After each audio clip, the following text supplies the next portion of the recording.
Hello, what's up? It's your favorite family lawyer, and today we're going to discuss adultery and the ramifications of adultery on division of property in a marital split, as well as division of the children or time, possession, and access with those children, custody during a marital split. A lot of the times, people do not understand how bad the court frowns on adultery. In many jurisdictions, as here in Texas, if you can prove that somebody has committed adultery against you, you are able to get what we call a disproportionate portion of the estate. Disproportionate, meaning this is a community property state, so things should be 50-50 split.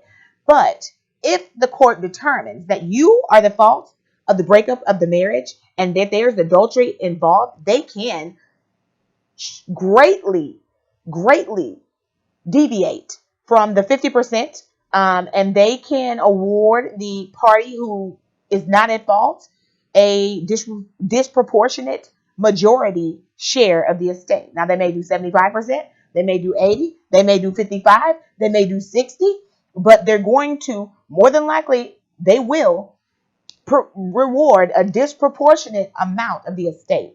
I'm saying this to say this, guys.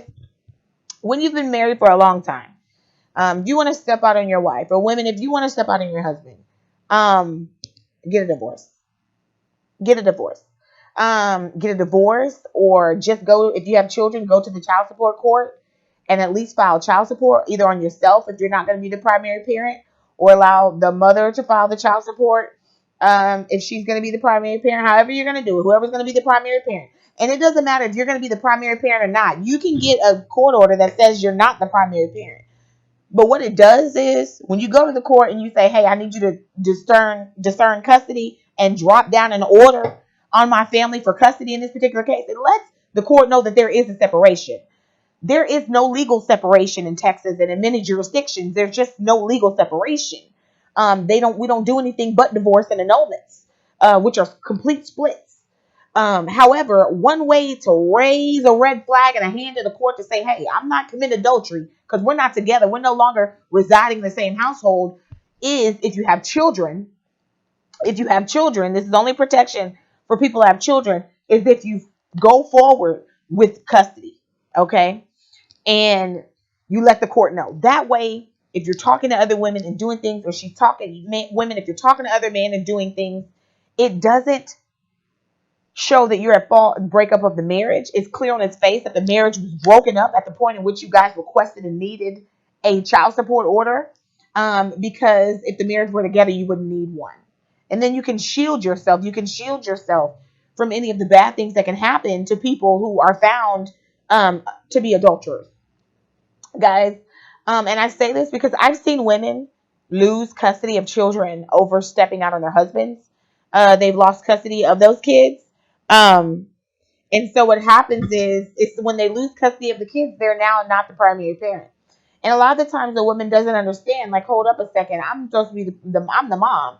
These are my kids. How did he get the kids? And then on top of the fact that he got the kids, he'll get this order that says that she can't have the kids around her boyfriend. Whoever is the reason that this marriage broke up. And I've seen it.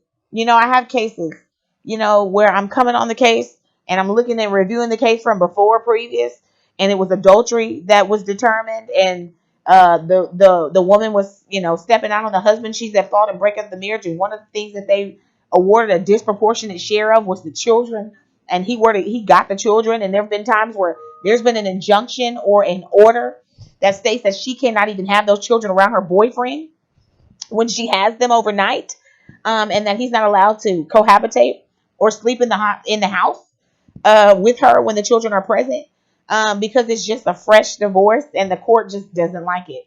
And people can go later and get injunctions lifted for things like that, but the court slaps and hands that down first thing to make sure that the playing field is clear, right? To make sure that, this person, not only they've broken up the marriage, but then they're not having to be around the children like that. Okay. And they're not having the children aren't having to be exposed to the person that has destroyed basically their life as they knew it, and have to see that or have to try to make sense of it.